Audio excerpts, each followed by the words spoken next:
ធ្វើល្អដល់អ្នកដទៃទោះគេមិនដឹងគុណក៏សេចក្តីល្អរបស់យើងមិនសាបសូន្យឡើយសេចក្តីល្អដែលយើងបានធ្វើហើយរមែងដាក់ទុកនៅក្នុងសន្តានចិត្តអ្នកដែលធ្វើសេចក្តីល្អ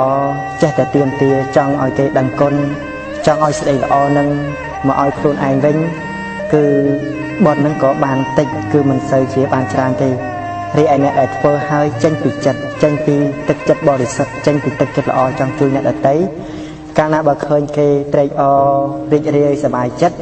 នៅក្នុងចិត្តយើងនឹងក៏សប្បាយត្រេកអររីករាយនេះហើយជាបុណ្យកុសល